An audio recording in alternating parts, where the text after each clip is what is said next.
ಬೆಂಗಳೂರಿನ ಸರ್ಜಾಪುರದಲ್ಲಿರುವಂತಹ ಅಜಿಂ ಪ್ರೇಮ್ಜಿ ವಿಶ್ವವಿದ್ಯಾಲಯದಲ್ಲಿ ದೇಶ ವಿರೋಧಿ ಚಟುವಟಿಕೆಗಳು ನಡೀತಾ ಇದೆ ಅಂತ ಹೇಳಿ ಆರೋಪಿಸಿ ಅಖಿಲ ಭಾರತೀಯ ವಿದ್ಯಾರ್ಥಿ ಪರಿಷತ್ ಪ್ರತಿಭಟನೆ ನಡೆಸಿದೆ. ಪಾರ್ಕ್ ಹಾಗೂ ಆಲ್ ಇಂಡಿಯಾ ಸ್ಟೂಡೆಂಟ್ಸ್ ಅಸೋಸಿಯೇಷನ್ ಸಂಘಟನೆಗಳು ಭಾರತೀಯ ಸೈನಿಕರಿಗೆ ಅಪಮಾನ ಮಾಡುವಂತಹ ಮತ್ತು ಕಾಶ್ಮೀರ ಪ್ರತ್ಯೇಕತೆಯನ್ನ ಬೆಂಬಲಿಸುವಂತಹ ಕಾರ್ಯಕ್ರಮಗಳನ್ನು ಆಯೋಜಿಸಿದ್ದು, ಈ ಸಂಘಟನೆಯನ್ನ ನಿಷೇಧಿಸಬೇಕು ಅಂತ ಹೇಳಿ ವಿಶ್ವವಿದ್ಯಾಲಯ ಕ್ಷಮೆಯಾಚಿಸಬೇಕು ಅಂತ ಎಬಿವಿಪಿ ಆಗ್ರಹಿಸಿದೆ.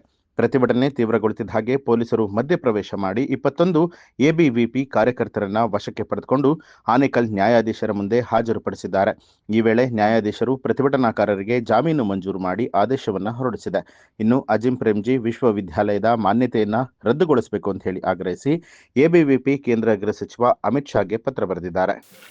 ಮಣಿಕಂಠ ಕಳಸ ಅಖಿಲ ಭಾರತೀಯ ವಿದ್ಯಾರ್ಥಿ ಪರಿಷತ್ ಬೆಂಗಳೂರು ವತಿಯಿಂದ ನಿನ್ನೆ ದಿನ ಇಲ್ಲಿ ಅಜಿಂ ಪ್ರೇಮ್ಜಿ ಯೂನಿವರ್ಸಿಟಿಯ ಒಳಗಡೆ ಸ್ಪಾರ್ಕ್ ಅನ್ನುವ ಒಂದು ವಿದ್ಯಾರ್ಥಿ ಸಂಘಟನೆ ಅನ್ನುವ ಹೆಸರಿನಲ್ಲಿ ಒಂದು ಕಾಶ್ಮೀರದ ಒಂದು ಭಾರತದ ಭೂಭಾಗ ಅಲ್ಲ, ಅದು ಅಲ್ಲಿ ಭಾರತದ ಜನತೆಗಳು ಹೋಗಿ ಒಂದು ದೌರ್ಜನ್ಯ ಎಸಗ್ತಾ ಇದ್ದಾರೆ. ಮತ್ತು ನಮ್ಮ ಸೈನಿಕರು ಅತ್ಯಾಚಾರಿಗಳು ಅಂತ ಹೇಳಿ ಕರೆದು ಅವರನ್ನು 35 ವರ್ಷದ ಹಿಂದೆ ಒಂದು ಜಿಲ್ಲೆಯ ಎಲ್ಲ ಹೆಣ್ಣು ಮಕ್ಕಳನ್ನು ಅವರು ಅತ್ಯಾಚಾರ ಮಾಡಿದರು ಅಂತ ಹೇಳಿ ಅದರ ಬಗ್ಗೆ ಒಂದಷ್ಟು ಕಾರ್ಯಕ್ರಮವನ್ನು ಹಮ್ಮಿಕೊಂಡಿದ್ರು ಅಜಿಂ ಪ್ರೇಮ್ಜಿ ಯೂನಿವರ್ಸಿಟಿಯ ಒಳಗಡೆ.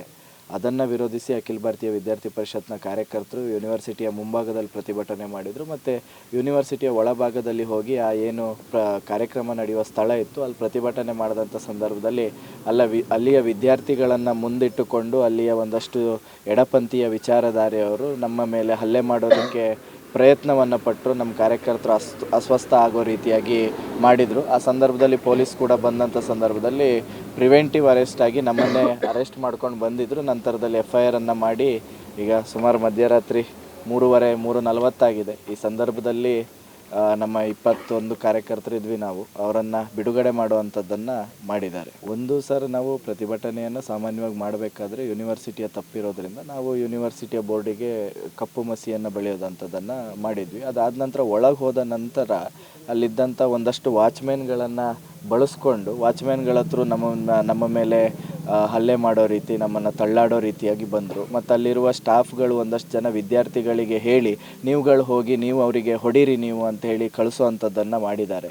ನಾವು ಭಾರತದ ಧ್ವಜವನ್ನು ಹಿಡ್ಕೊಂಡು ಅಲ್ಲಿ ಪ್ರತಿಭಟನೆ ಮಾಡ್ತಾ ಇದ್ವಿ.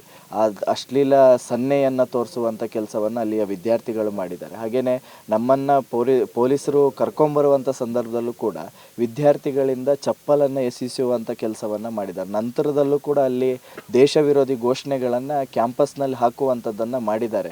ಇದುವರೆಗೂ ಅವ್ರ ಮೇಲೆ ಯಾವುದೇ ಕ್ರಮ ಆಗಿಲ್ಲ. ವಿದ್ಯಾರ್ಥಿ ಪರಿಷತ್ತವ್ರು ನಾವು ಆಗ್ರಹಿಸ್ತೀವಿ, ದೇಶ ವಿರೋಧಿ ಚಟುವಟಿಕೆಯಲ್ಲಿ ಯಾರ್ಯಾರು ತೊಡಗಿಸ್ಕೊಂಡಿದ್ದಾರೋ ಅವರನ್ನು ಬಂಧಿಸುವಂಥ ಕೆಲಸವನ್ನು ಮಾಡಬೇಕು ಅಂತೇಳಿ ನಾವು ಆಗ್ರಹ ಮಾಡ್ತೀವಿ. ಇಲ್ಲ, ನಾವು ಕಂಪ್ಲೇಂಟ್ ಕೊಡೋದಕ್ಕೆ ನಾವು ಅಷ್ಟು ಜನ ಅರೆಸ್ಟ್ ಆಗಿ ಸ್ಟೇಷನಲ್ಲೇ ಇದ್ದ ಕಾರಣ ನಮಗೆ ಇನ್ನೂ ದೂರು ಕೊಡೋದಕ್ಕೆ ಸಾಧ್ಯ ಆಗಿಲ್ಲ. ನಾಳೆ ಬೆಳಿಗ್ಗೆ ನಾವು ಆ ದೂರು ಕೊಡುವಂಥ ಕೆಲಸವನ್ನು ಮಾಡ್ತೇವೆ. ಇದರ ಬಗ್ಗೆ ರಾಜ್ಯವ್ಯಾಪಿ ಪ್ರತಿಭಟನೆ ಮಾಡಬೇಕು ಅನ್ನೋದ್ರ ಬಗ್ಗೆ ವಿದ್ಯಾರ್ಥಿ ಪರಿಷತ್ ನಿಲುವನ್ನು ತಗೊಳ್ತಾ ಇದೆ. ನಾಳೆ ನಮ್ಮ ಹಿರಿಯರ ಜೊತೆಗೆ ಒಂದಷ್ಟು ಮೀಟಿಂಗನ್ನು ಮಾಡಿಕೊಂಡು ನಾವು ಅದನ್ನು ನಿರ್ಧಾರ ಮಾಡ್ತೀವಿ. ಮಣಿಕಂಠ ಕಳಸ, ನ್ಯೂಸ್ ಅಲರ್ಟ್, ನಿಮ್ಮಿಂದ ನಿಮಗಾಗಿ.